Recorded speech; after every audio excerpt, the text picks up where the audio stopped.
Yo, what's up? My name's Patrouski, and this video is not my normal style of content. However, I like to experiment, I like to improve, and I always want to innovate and show you guys something new.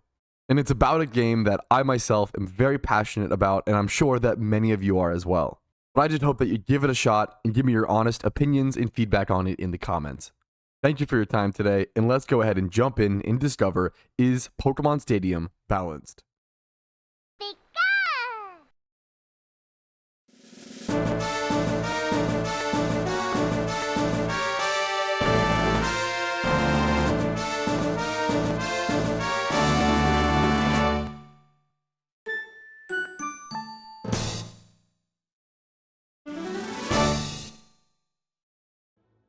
I have fond memories of spending valuable time with my grandmother during a summer where she would sacrifice her one television in her small apartment to let me play my N64 on it when she really just wanted to keep watching her cooking shows. And I played almost one game exclusively during these valuable moments: Pokemon Stadium. And over an entire summer, I only beat it once or twice. The main game mode I played being the Gym Leader Castle, a gauntlet of tough fights that only get tougher over the course of a multi-hour run. But this was a strategic gauntlet, and I was simply a 12-year-old taking my sweet time on every minute decision and deciding whether or not to bring my Charmeleon to the Bug-type gym or bring Blastoise because I think he looks cooler. I wasn't exactly great at the game. I had no idea what stab was back then, and I wasn't familiar with any Gen 1 specific mechanics, like the special stat being a combined representative of both special attack and special defense. Hell, I probably didn't even know that there was a difference between special and physical attacks back then, and that Pokemon had strengths and weaknesses when it came to those. I didn't understand that something like a Chansey was really good at tanking special attacks. I simply thought it was just tanky. But even still, I was able to beat plenty of other mainline Pokemon games prior to Stadium, things like Fire Red, Leaf Green, Black and White, Mystery Dungeon, Red Rescue Team, etc. Why was this Pokemon game so different? Why was this Pokemon game so hard? Why was it seemingly impossible to consistently win? With a quick Google search, you'll find the general consensus online is that Pokemon Stadium was not balanced around rental Pokemon. But what does that even mean? Let me explain. If you were like me growing up, you may not even have realized that there was an option to import your Pokemon from the Game Boy Pokemon games, aka Pokemon Red, Blue, or Yellow, using the N64 transfer pack. But I assume I was just like many of you watching, where I didn't grow up with all the bells and whistles for this exact situation. But man, I still had a blast just using the rental Pokemon. I mean, what truly made Pokemon Stadium special was seeing our favorite pocket monsters in full 3D form for the first time. This was revolutionary to even attempt at the time, and it definitely helped that they did a damn good job. Pokemon Stadium rocked so many amazing animations for the time that honestly still hold up to today and carry the game stylistically. And we can't forget probably the most iconic announcer of all time, responsible for making those Fire Blast hits that much more monumental. Fire Blast! Super effective! Here it comes! Thunder! Super effective! Wow! Taken down with one hit! Ice Beam! That's the weak spot! Gone! It's a one-hit wonder! He gave those Pokemon battles the extra oomph they deserved. But was the oomph balanced? Today, as a 26-year-old man, I'm going to attempt to play Pokemon Stadium and see once and for all, is Pokemon Stadium balanced? And of course, we will be playing the same way I did over a decade ago, Gym Leader Castle Gauntlet with rental Pokemon only. Let's get started. First things first, what Pokemon do I pick? I could look up the best guide, perhaps some speedrun strats, but I'm just going to choose Pokemon that I like, while also keeping in mind how broken special Pokemon are in Gen 1, due to them having few weaknesses and the special stat being combined like previously mentioned. General mechanics aren't something I'm particularly well versed in, but I'm excited to try to learn them in a fun, non-traditional way by playing Pokemon Stadium a ton instead of the cartridge games. One last gen quirk I want to mention is that a Pokemon's speed stat should affect its critical hit ratio. So something like a Persian using Slash ends up with a ludicrous 99.6% crit chance. This is something that must be factored in when picking our Pokemon. My team for the first run consists of a Kadabra, a Graveler, a Tentacruel, a Gengar, a Zapdos, and a Snorlax.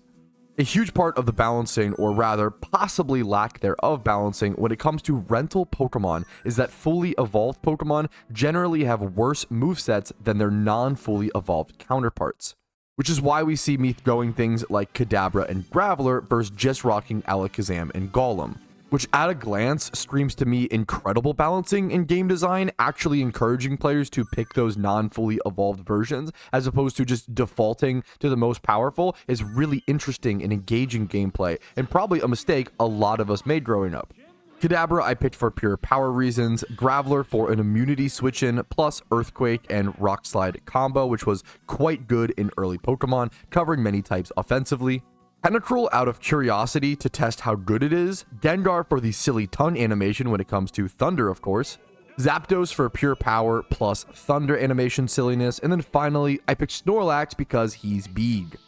I went into my first fight rocking Gengar plus Kadabra plus Zapdos and proceeded to Hypnosis a Weedle twice, only for it to say the move failed. I don't know if bug types can't get slept in Gen 1, I don't think that's the case. And abilities don't exist in Generation 1 and aren't mechanically a part of Pokemon Stadium. So I'm not sure what caused this, but I knew my Gengar was officially countered by a Weedle. So I swapped to my Zapdos and proceeded to obliterate every bug in sight with a 140 power, 2-turn to charge, stab flying type attack until an unequivocal victory was achieved.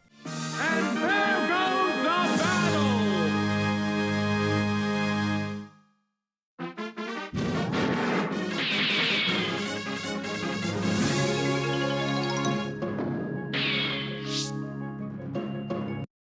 Now, every gym leader has 3 trainers you defeat before you can fight the main event. And from this point forward, I'm going to skip over the trainer fights in the video unless it's especially difficult or interesting. And it's already time for Brock, and I honestly couldn't believe how easy this fight was. I simply clicked Hydro Pump. I lost to this fight all the time growing up. It's supposed to be the easiest one, but man, it reamed me occasionally if I didn't build a proper team. On to Misty we go.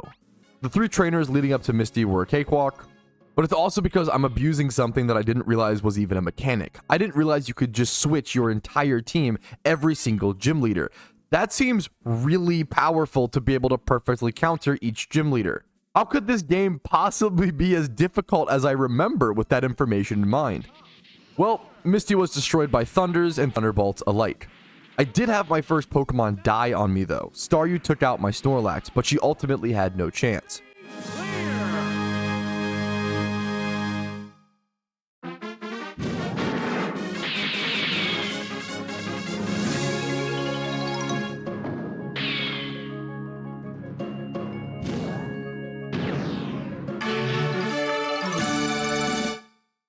I am remembering a key part of my experience playing this game while growing up. A factor that isn't a factor as an adult playing this game within the way that I'm playing it. Growing up, I didn't have a memory card for my N64, so every single run was a one-shot opportunity. I couldn't save, I couldn't take a break like I can now. We finally have the technology to pause the game. But we travel forward in time onto Lieutenant Surge. Now, I spent a long time crafting a whole new team for Surge because I felt like my team was very electric weak. I went mostly ground types for this gym, of course, and found out about 2 huge threats. Nidoking is a fully evolved Pokemon with good stats for the time, alongside having Earthquake stab access in his move pool. He could be very powerful.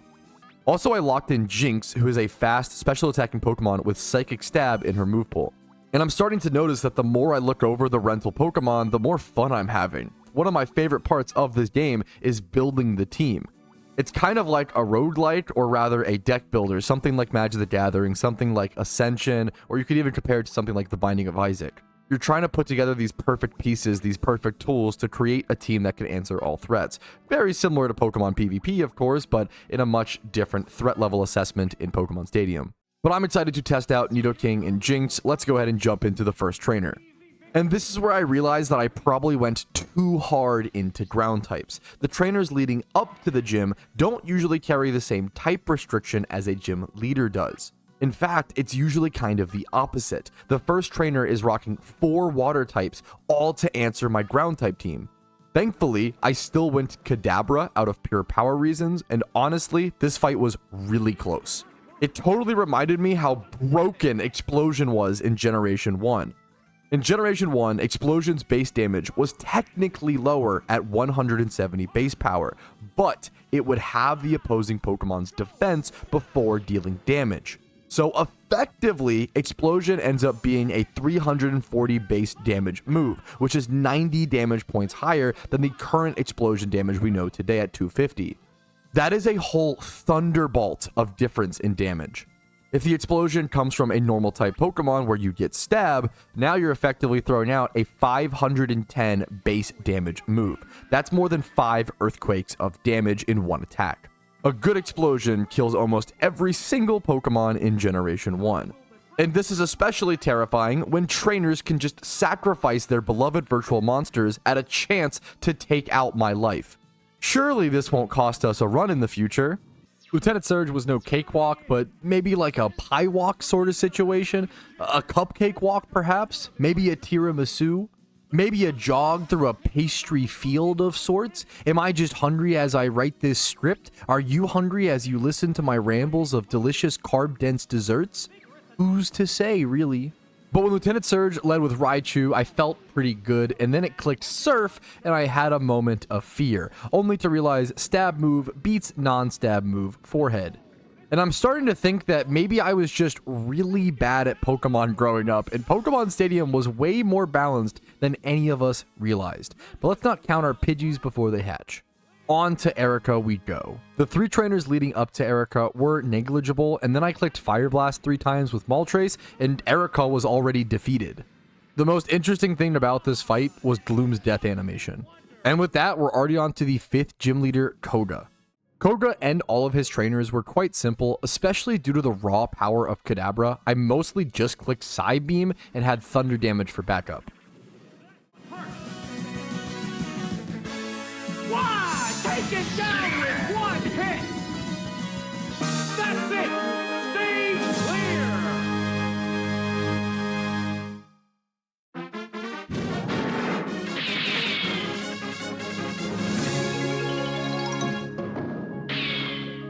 I do kind of feel like I maybe overestimated the power of Gengar. Him not having access to a reliable stab attack is just so brutal. Gengar has Dream Eater, which requires a hypnosis to hit for it to be able to work at all. Now, it does regain some HP when it does hit, but not being able to throw off a proper attack, especially a stab attack, without something hitting prior that's like 65 to 75% accuracy is pretty brutal. Now, Thunderbolt from Gengar still ends up doing pretty solid damage purely from his high special stat, but I don't feel as comfortable using Gengar as I do Kadabra, who just feels flat out broken. The most notable thing from this Koga fight ended up being the severe jiggle effects that Muck displayed. The man is talented. Sabrina is up next, and she was a huge stopgap for me growing up. The next 3 gym leaders really are a next level up in difficulty, if I recall correctly. Sabrina, Blaine, and Giovanni could all get really dicey at times. Or maybe this game was actually easy all along with some basic strategy and I was simply pea-brained. Either way, it's on to Sabrina we go. I picked a previously built team that I just registered going into the Sabrina arc, rocking a Kadabra, Zapdos, Moltres, Snorlax, Dragonair, and Arcanine. Being able to register and reselect these teams later on to save time and energy is super nice, and I'm surprised it was a feature that was considered in 1999 when Pokemon Stadium released. How many quality of life features existed in any games at that era? Now, there hasn't been much to talk about with the trainers leading up until the gym leaders until now. When the second trainer in the Sabrina gym decides to throw a fucking Horn Drill Rapidash at me, which is a one-shot KO with 30% accuracy move in Generation 1, shit gets real very quickly. Thankfully, he misses the first one. Unthankfully, he lands the second one and KOs my Dragonair. Luckily, I still pull out the fight thanks to Kadabra as per usual, but those are the kind of situations in Pokemon Stadium that can really let a run get away from you. And then another non-gym leader fight worth discussing appears, which is not ideal. That usually means I'm struggling in these fights. And this one came down to a 1v1 in the third trainer fight, Kadabra versus Gengar. I'm getting closer and closer to a loss at the 6th gym, even utilizing my slightly less pea-sized 27-year-old brain. After these 3 troublesome trainers, I'm not looking forward to Sabrina. And she's only the 6th out of 8 gym leaders, with an Elite 4 and a rival fight afterwards. So, we just gotta keep going. Let's get to it. And it turns out I shouldn't have been worried about Sabrina at all, because I literally just clicked Fire Blast 4 times and won the fight. And this is where I really notice how severe the RNG is in Pokemon Stadium, which probably contributes to the idea of it being so difficult. Most of the rental Pokemon are rocking moves like Thunder, Fire Blast, Hydro Pump, etc. All of these high-risk, high-reward moves, which can be great in the right scenarios as a back pocket option if you need to risk the extra damage to pull off a big KO, but relying on them as your main source of damage in every fight for every attack, especially in a 3v3 format, is just asking for frustrating moments when a critical move misses. And I would bet good money my run will thrive or die based on a handful of these big hits. Honestly, my accuracy so far has felt incredible, which may be contributing heavily as to why it feels so much easier than I remember. But back to the 3v3 format. When you only have 3 Pokemon and most die in 1 to 2 hits, it only takes 1 move missing to totally swing the tides of the battle. 1 big move missing plus your enemy AI hitting a fissure or a horn drill might just cost you your entire run. 2 bad coin flips is all it takes to lose in a gauntlet of fights where you're constantly flipping coins. Avoiding RNG where possible seems nice, but how do you keep up the damage to be able to do that with the rental Pokemon and their move pools? I don't really know the answer for this yet, so I guess we just continue onward to Blaine and try to figure out if Pokemon Stadium is balanced or not. And then, holy shit, leave it up to the trainer named Nerd to lead with a self-destruct Snorlax into an explosion cloister back to back. Once again, these are essentially guaranteed OHKO moves in Generation 1 on 99% of Pokemon, leaving this fight into an automatic 1v1, where any poor RNG can just cost me it all at any point. I get super lucky here and hit 3 Hypnosis on a Gengar versus Electrode. Him having the speed advantage really swings things into an awkward direction in this fight. I get all the way down to about 59 HP in the 1v1, but thankfully he stays asleep long enough for me to get off 1 more Dream Eater for the victory. Oh, a really sketchy win through and through. And that was just a trainer leading up to the gym leader. It's finally time for Blaine.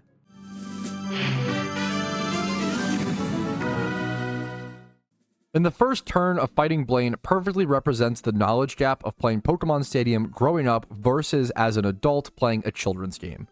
I lead Tentacruel into his Charizard, and then obviously in my kid brain, I would have thought that Tentacruel is a weak Pokemon because he is so common all over the oceans and seas of Pokemon, and Charizard is a big, strong dragon. Obviously, I understand that water beats fire, but I would have thought that it wouldn't have been enough here.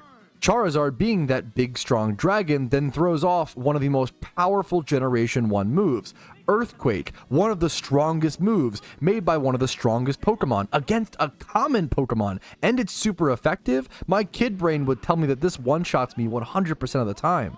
However, my slightly more bumpy brain would see a mostly special attacking orientated Pokemon like Charizard throwing off a non-stab physical move with his 84 base attack, which is fine but not great. Even though it hits for super effective, it's just not going to be enough damage to KO our Tenta. However, our Hydro Pump with Stab will KO the Charizard in return. Hell yeah. And the rest of the Blaine fight is mostly simple, but whenever I see a Clefable in any setting in Pokemon, I tense up a little bit. I've seen that Pokemon do too much stupid shit. But a Thunder from Zapdos into the opposing Magmar will send Blaine safely into retirement. Team Rocket's leader, who doubles as the Viridian Gym champion for some reason, is up next. Prime Boss and Mafia member Giovanni. I picked an entirely new team for Giovanni since none of my other registered teams were properly set up for a ground-type gym. Even my Tentacruel would have been weak to their attacks, which is kind of why I regret picking him again on this team. My team consists of Blastoise, Slowbro, Dewgong, Articuno, Kadabra, and Tentacruel. I think I've been hard sleeping on Slowbro and Dewgong weirdly. These Pokemon have really nice stats in the case of Slowbro with a solid move pool, rocking Stab, Surf, and Dewgong having solid stats with a really nice move pool with double stab coverage of Aurora Beam plus Surf. Just not having to rely on Hydro Pump for once just feels insane in this game. Although I do feel like my Thunder Hydro Pump luck has been really good so far, I'm just not sure it's going to hold up. RNG should even out.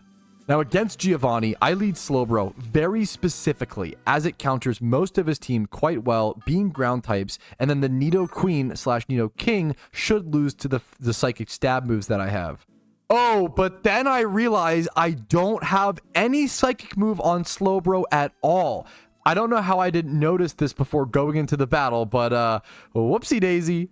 In my mind at this point, the only Pokemon I can't answer perfectly with Slowbro is maybe Tauros, but my physical defense on Slowbro is fantastic, so I should be fine if that happens. And then Giovanni does lead with Tauros, and I'm a little bit worried, but I should be able to tank any physical attack well enough to win the exchange. Tauros uses Thunder, successfully hitting and doing 51% damage to me, whereas my Stab Surf only does about 45% or so damage to him. Plus he outspeeds me, so now I can't win this exchange.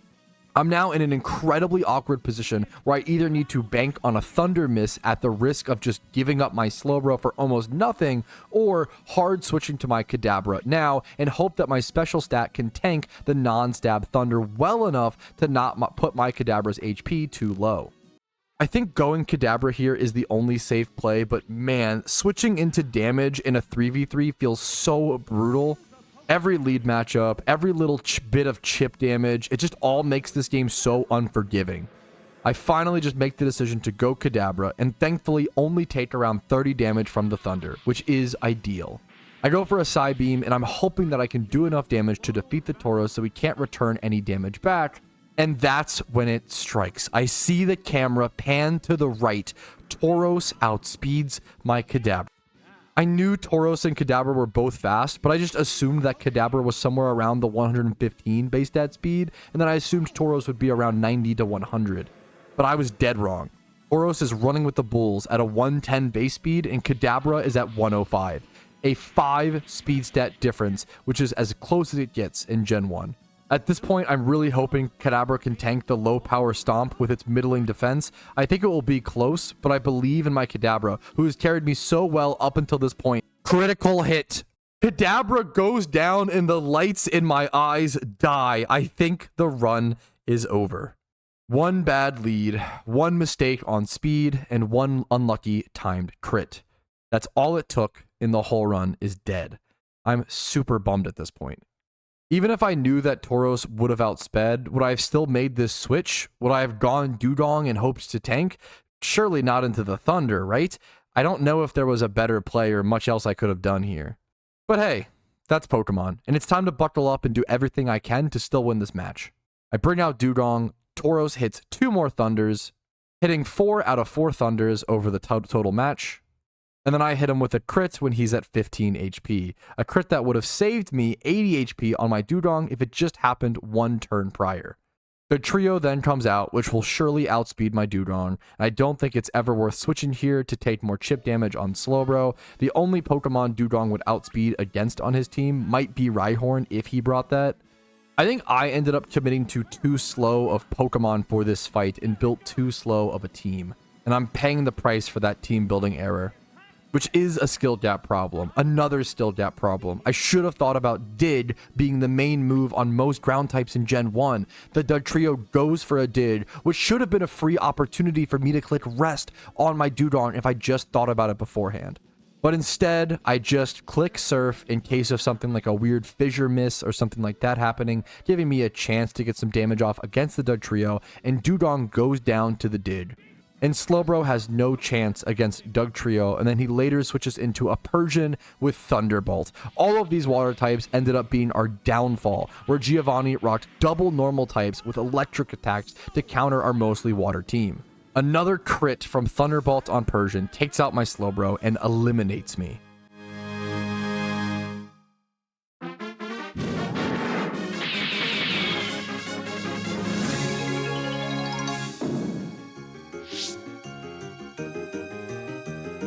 There's honestly a lot that happened in this fight, a lot of micro decisions that contributed to my loss, as well as some rough RNG. I'm not totally sure if the fight was winnable if I fixed all my mistakes in the battle, but maybe if I had picked a better team with more coordinated play and switches as opposed to the 2 water types on a 3-person team that I brought, maybe things could have been different. Was this fight balanced is the main question lingering in my head. And I'd honestly say mostly yes. It was unforgiving, ruthless, very difficult, and RNG can sway so much in these small scale fights. But I also could have made a plethora of better decisions, from the drawing board all the way to the actual fight itself. And this is where I start to see through the cracks of Pokemon Stadium and understand it more. It's almost like the original roguelike, a gauntlet where every micro decision matters and they compile upon each other. A game that is brutally punishing and therefore just as rewarding. Pokemon Stadium is reminding me so much of games we wouldn't see until over a decade later, games like The Binding of Isaac, Slay the Spire, and Darkest Dungeon. I've always drawn the obvious parallel between Pokemon and other JRPGs like Final Fantasy and Dragon Quest, but I've never noticed the link between Pokemon Stadium and roguelikes, not until now at least. As the light in my eyes had almost fully vanished, a glimmer appears. A glimmer in the form of the re-enter button. Can it really be that easy? Can I really just try this fight again? If so, what was stopping me when growing up from beating this game all the time? Was the inability to save and IRL time factor truly that crushing to prevent me from beating this gauntlet more than once or twice? I clicked re-enter to see what it brings me. And okay, so I can't just start straight back at the Giovanni fight, which is totally fair. I have to fight the 3 trainers before him and then defeat him afterwards, but this is huge news. I did not expect the ability to simply try again after a failure. I thought you had to restart from scratch. So let's go ahead and make it to the Elite Four, fellas. And after a few quick fights, we are back at Giovanni, and we face down the exact same situation that knocked us out of the gauntlet last time. Thunderbolt Persian into my water type lead. Now, I did thankfully switch up my team this time, and I have a secret weapon that I can't believe I didn't think about in this first attempt, and it's kind of the perfect counter. Dragonite with Surf. He dodges all of the ground type attacks by being a flying type Pokemon, and then he's hit for neutral by any of the electric type attacks. He should also be a good switch in and counter most of Giovanni, and it works perfectly to plan. I switch in Dragonite into the Persian, tank a T-Bolt for 40 points of damage, and I'm chilling for the returning blow. I do have to tank a Slash from the Persian after, which sucks, since we talked about how deadly that can be earlier with an almost 100% crit ratio. I would use a Persian rental Pokemon in a heartbeat if it had access to the move, but it doesn't for the rental Pokemon. Only Meowth has it. Which brings up another unfair point for the player. We don't have the same move pools as our opponent, which is a good thing because then the fights would be a little too predictable, monotonous, and perhaps telegraphed. But it also makes for some mismatches, especially when it comes to explosion and self-destruct access like we touched on earlier. Let's refocus our attention to this crucial fight. I'm at 82 HP on my Dragonite, staring down a full health Dugtrio, and a Rock Slide from the Dugtrio obliterates my dragon. But it should be okay because then I can switch in my bulky Vaporeon and take the win over the Dugtrio and the Rhydon left over. And it works! That's Giovanni done with. The Pokemon World Mafia has been officially taken down. And now we are presented with one of the hardest menus in a console game. The Elite Four menu.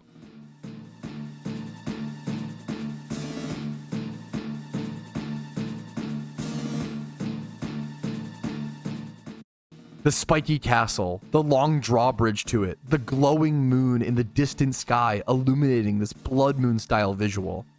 The song of an intense battle playing on the menu screen, the 4 faces of our foes in the bottom right hand corner. The spirit of Venusaur in the bottom left? Not sure exactly what's going on there, but it's spooky and it adds to the atmosphere. This doesn't even feel like a Pokemon game, it's too intense. But let's go ahead and see what kind of challenge the Pokemon Stadium Elite Four has to offer us. And there are no weak trainers from this point onward. All 4 fights for the gym are just the 4 leaders of the Elite Four: Lorelai, Bruno, Agatha, and Lance. And I have to draft a team from scratch that can handle all 4 of them.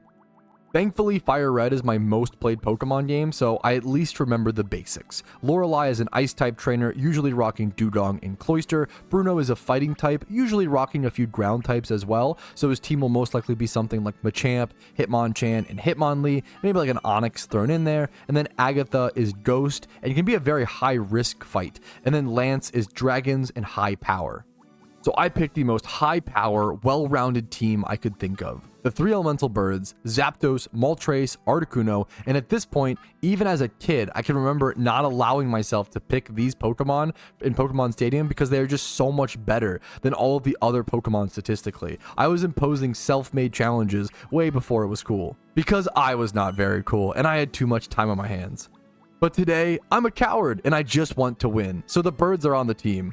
I picked Alakazam and Haunter for high special attackers, and you may have noticed I kind of reversed them. I used to go Kadabra and Gengar, but now I'm going to try out Alakazam and Haunter.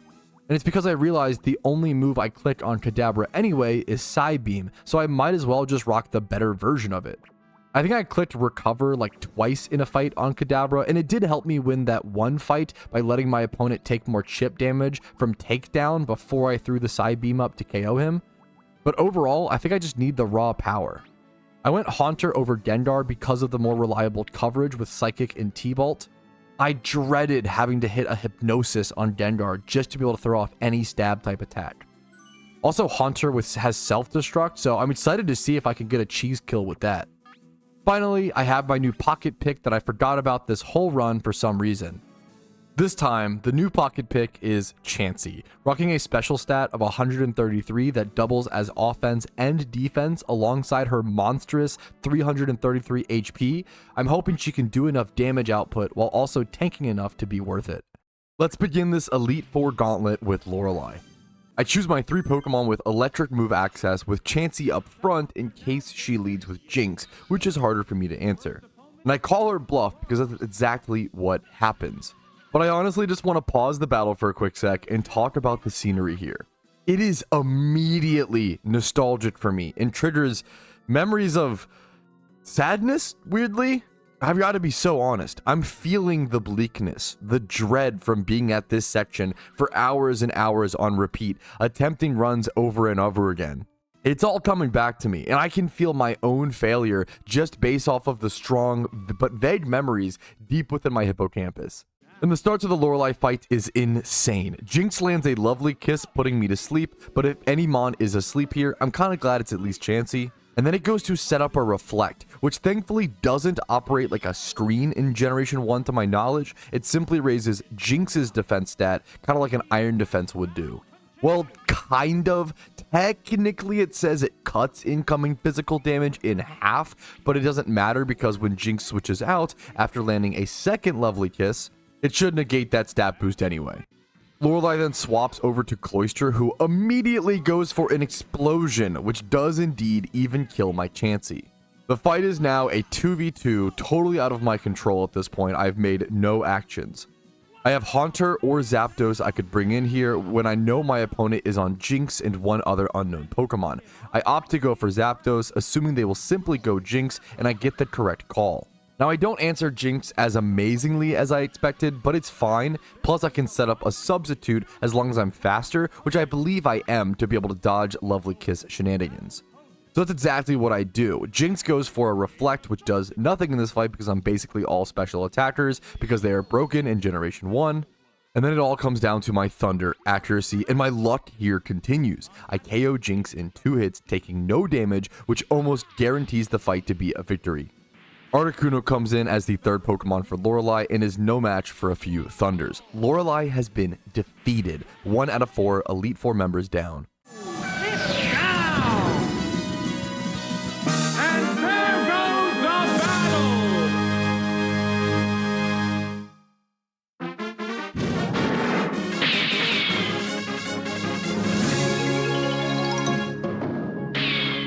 Next up is Bruno, probably notoriously the easiest of the Elite Four members in the Game Boy games, and I'm kind of guessing the same is true for Stadium. Fighting types are just weak in general in Generation 1 due to a lack of good moves and bad positioning in the metagame since Psychic was so tremendously busted. In looking over Bruno's team, it was exactly what I expected, the Hitmon duo, Machamp, and an Onix. I just didn't remember the Rhyhorn and Golem duo filling out his final 6, so I'm feeling really good about this fight, or as good as I could be at this point. Every fight does feel so intense at this point, and so stressful. With how short the fights are, every single move is that much more impactful and can make or break your run.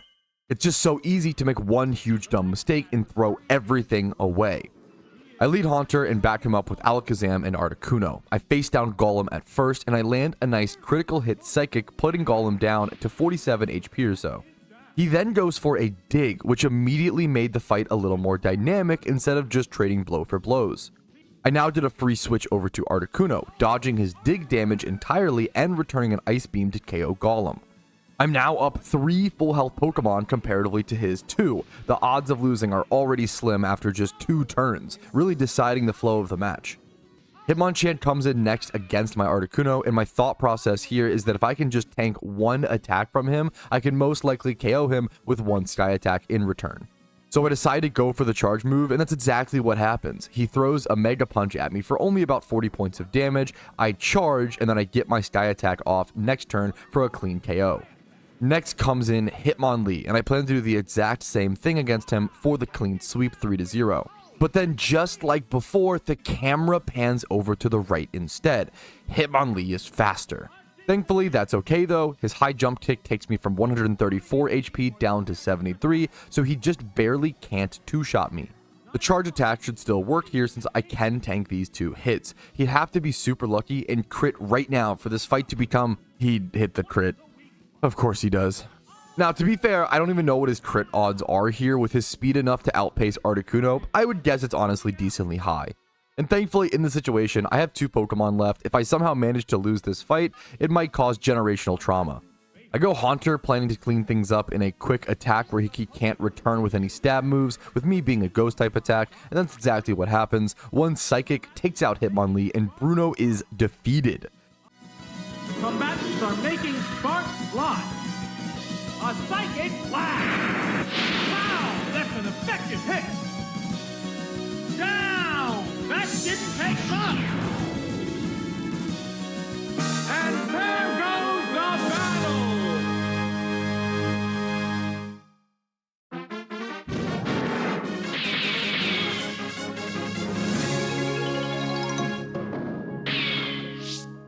We are halfway into our Elite Four journey, and just like that, one of the scariest beasts is up next. We're talking, of course, about the Gilf, Agatha.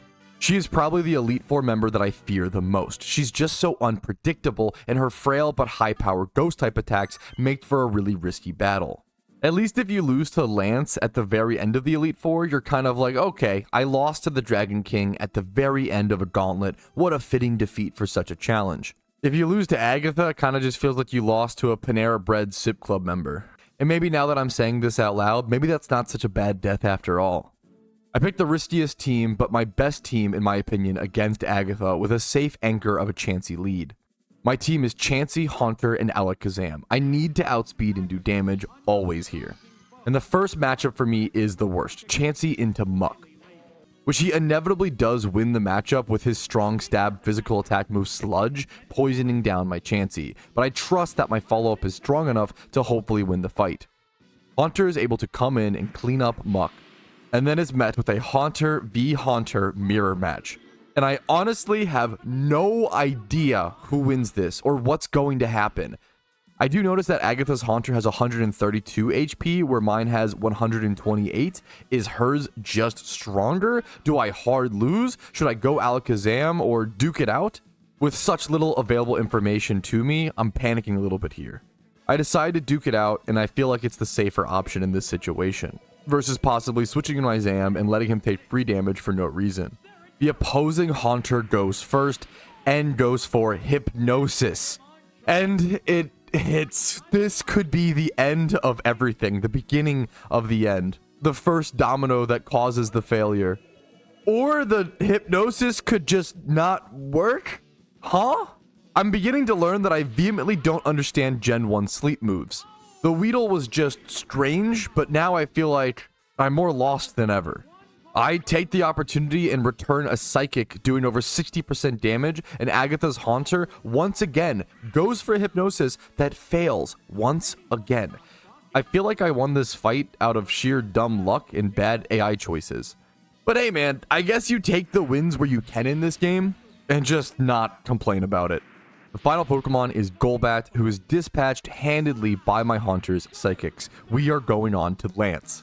And I just can't believe how quickly this is happening. I'm so close to tasting joy that I only got a glimpse of growing up, and on my first attempt no less.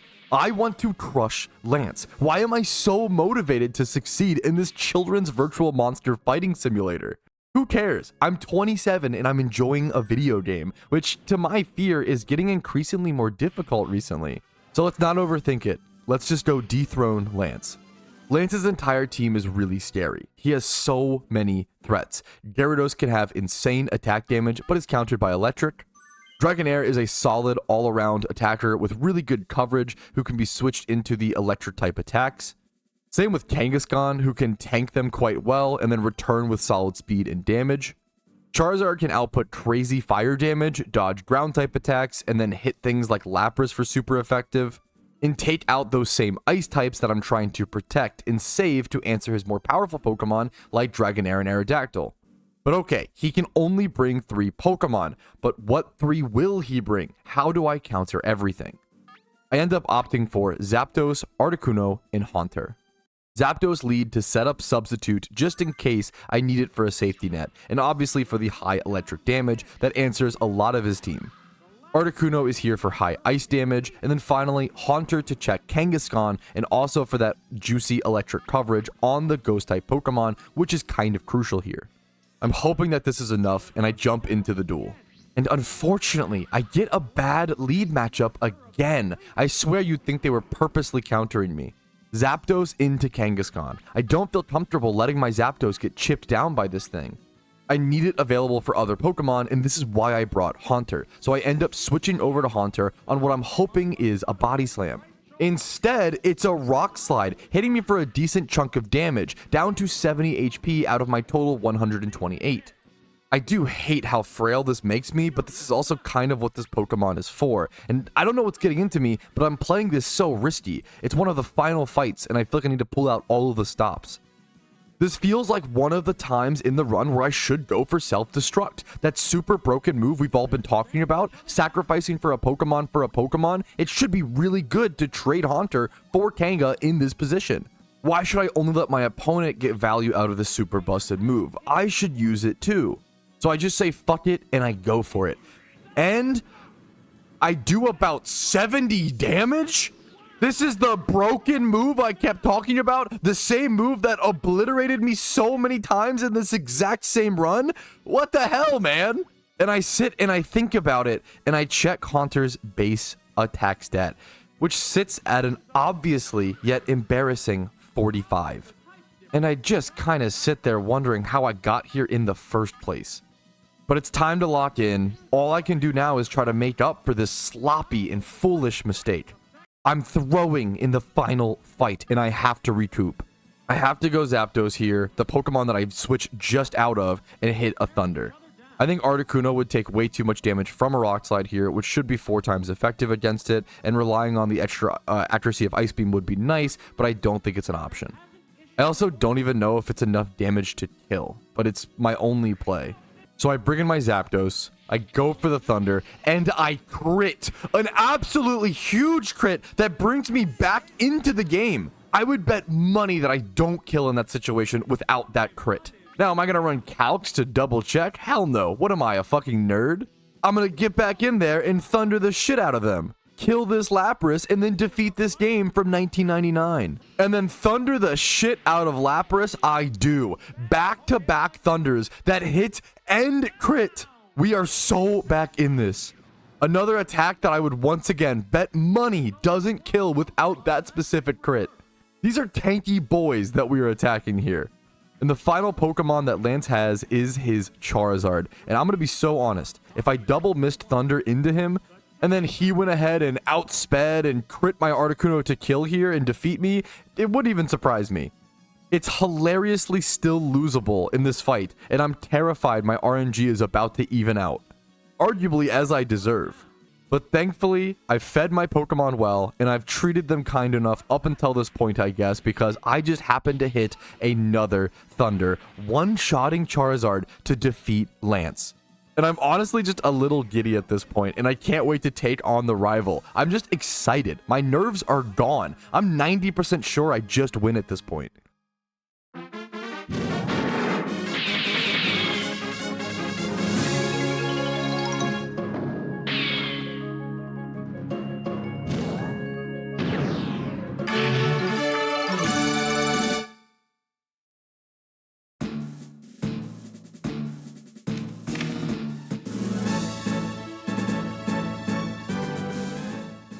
The rival fight begins, the final fight of this journey, which I want to give a quick thank you to the listener for joining me on if you made it to this point in the video. Videos like this have reignited a true love for analyzing video games that I've always loved, but now I get to enjoy them in a whole new manner. So truly thank you for that, and thank you for your time today. I hope you've enjoyed it. Our fight begins with preparation, reviewing our opponent's team, and choosing the best countermeasures possible. Just like we've done so many times today, but this one is with the highest of stakes. If we brought the wrong Pokemon in many of the previous trainer battles, it was okay because we really only needed 2 Pokemon to win, or in some cases, just 1 strong Pokemon. But picking a single wrong Pokemon here is almost a death sentence. We need perfection. There is no room for error. And I'm going to be so honest and say that I am not scared of my rival's team. It consists of Executor, who can be powerful but is pretty slow, Slowbro, with once again the same exact problem, Ninetales, who I don't really fear at all, Clefable, who is meh in Generation 1 but in any other situation would make me shit my pants, Electabuzz, who is a little frightening, and Pinsir, who is as threatening as a baby mouse. And I'm not talking Stuart Little. I was initially just going to go all 3 birds here, but I think I do want Alakazam for some consistency, even though it gets checked by a few of the Pokemon. So I think the squad needs to be Zapdos, Articuno, and Alakazam. I debated between Articuno and Moltres for a few minutes before relying on the consistency of Ice Beam, and I just don't want to miss that Fire Blast. I am going to miss that Fire Blast animation throughout the fight though. The fight itself finally begins. Our lead matchup is Zapdos vs Ninetales, which is the first decent lead matchup I feel like I've seen for a while. I would love to take out this Ninetales to clear the way for my Articuno even more. Although my Zapdos is quite valuable in this fight, I'm starting to think I should have led with Alakazam instead, but I've already made my decisions on that. It's time to just click Thunder. I thankfully hit my first Thunder, and the damage roll lets me know that I can 2-shot Ninetales. Unfortunately, Ninetales does get a 30% body slam paralyze, and it's not crazy luck or anything like that, but it could be a losing factor in this fight. Ninetales now outspeeds me from the para, and if I miss 1 Thunder, I could throw away my most valuable Pokemon in this fight, or, something worse, getting full paralyzed in a turn, which inevitably happens. Now thankfully Ninetales Flamethrower doesn't do crazy damage, but I need to at least make this a 1-for-1 trade in terms of Pokemon, or it would surely be all over. But even doing that 1-for-1 trade doesn't feel good in this fight. And then the next attack is a Flamethrower critical hit from Ninetales, which takes my Zapdos down to a staggering 2 HP. 2 more HP, and this fight would have been almost as good as over. And then, thanks to a miracle from Arceus, I get off and land my Thunder, KOing the Tails. I should be at least even from this point forward, but it really matters what next Pokemon come in. I really don't want to see something like a Slowbro or a Gyarados with my Zapdos this chipped down. Executor is up. And I feel like there's a weird world where I might still outspeed him through Para, or maybe he just goes for a status move or something like that, and I get off some free damage. I'm really hoping for that here. Well, a man can dream, I guess. The Egg Brothers double edge away my Zapdos, sending the Electric Bird into a well-earned rest after carrying me so far in today's journey. Articuno's turn, who gets off a fat Ice Beam, which will for sure 2-hit KO the Executor, taking him down to 60 HP. And my luck strikes again. The Egg Brothers decide to go for a Toxic, essentially a waste of a turn in a battle that moves this quickly. That terrible AI decision alone might end this fight. I secure the kill on the eggs and decide to make an omelet for the next and final Pokemon my rival has coming in. The only Pokemon that could come in at this point that would not immediately end the fight is probably Slowbro. And who comes dirtling out of that Pokeball other than the pink bastard himself? My best choice here is to just Ice Beam and get some chip damage and then allow my Alakazam to come in and hopefully win the 1v1, but it's gonna be a little sketchy and crits could be deciders. Thankfully, with your Pokemon speed stat affecting crit rates, I'm aggressively favored in this position. Slowbro's high defense stat makes Psy Attack and Rage look really weak here, so I just go for my Ice Beam strat and he returns with a Psychic, lowering my special, which once again also lowers my damage and defense at the same time, which is insane to think about. Just another one of the plethora of reasons Psychic-type Pokemon were so broken in this era. This makes things a little rough, but as long as I can do enough chip damage, I can clean up with Alakazam. Or I could just simply freeze on the second Ice Beam, which in Generation 1 is effectively a knockout. This absolutely broken status condition prevents self-thawing in Generation 1. You have to rely on your opponent being dumb enough to hit you with a fire-type move like Flamethrower to be able to thaw out. It's effectively over. I've unofficially won, but like this, it feels so weird. This whole game feels so weird. Yeah, I made a fair amount of good decisions throughout my run, but I also just got really lucky multiple times, and part of me knows that if any one of my mons got frozen in a similar situation, this entire video and run would have been so different. There is something to be said of the skill of maximizing your RNG, aka clicking more Ice Beams over your run than your opponents, because the more times you roll it, it increases the odds you'll eventually get a freeze. Not in a gambler's fallacy type of way where each attack has a physical higher chance of it happening, because we all know that's not true, but maximizing your ability for things to happen. Going for more rolls is a skill in Pokemon. It's a huge part of certain older metagames where there's less things within your control. A player who attacks more is rewarded with crits more than a player who plays stall. So yes, I do believe that maximizing your RNG is a skill and should be considered when discussing whether a game is balanced or not. Now, did I make calculated decisions and attacks to do this throughout my run because I knew it would be a factor from the start? Hell no, dude. I was a stumbling baboon playing this game for nostalgia and a fun afternoon. There is no shot you can credit this run's victory fully to my skill. Yes, I have over 10,000 hours of Pokemon, and that's how I know I got super lucky here. So is Pokemon Stadium balanced? Man, this is going to leave a lot of you unsatisfied, and I'm sorry for that. But if I were to put a number on it, I would say this game is somewhere around 40 to 60% balanced. Genuinely and truly in the middle. And I'm not sure if that means it's balanced or not. Yes, there is a lot of your typical Pokemon skill and understanding Gen 1 mechanics. Game knowledge is heavily rewarded, but the RNG. Oh boy, the RNG, especially when it comes to 3v3 fights, they can just be devastating. You have so much more room for error in a 4v4 or 6v6 matchup. 3v3 is just an unlucky man's hellscape. Or in the case of today's video, a lucky man's triumph. It's not all luck. You can maximize your attacks like we talked about, you can do proper team building, you can predict moves properly, you can play to your outs, etc. But that can also be all thrown out the window by one freeze.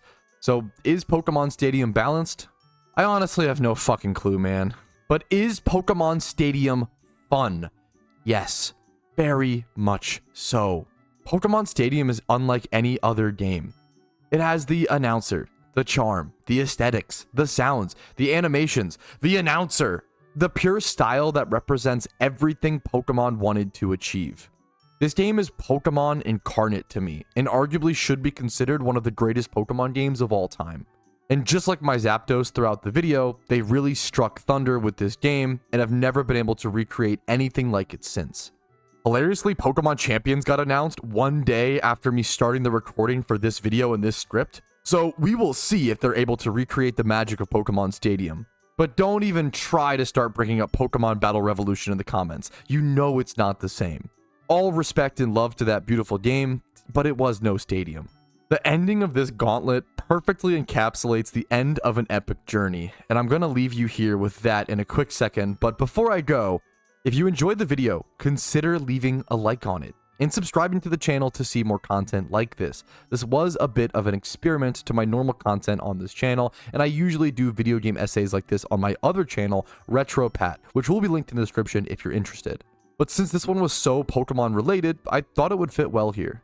I really hope you enjoyed it, and I hope you have a fun, loving day. Peace, Reno. Congratulations! You cleared the gym leader castle!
Yo, what's up? Outro Patrouski here. I wanted to take this second to say thank you so much for watching the entire video. It is thanks to people like you I'm able to make the content that I do, as well as everybody whose name is listed here. That's it for me. Have a fantastic day.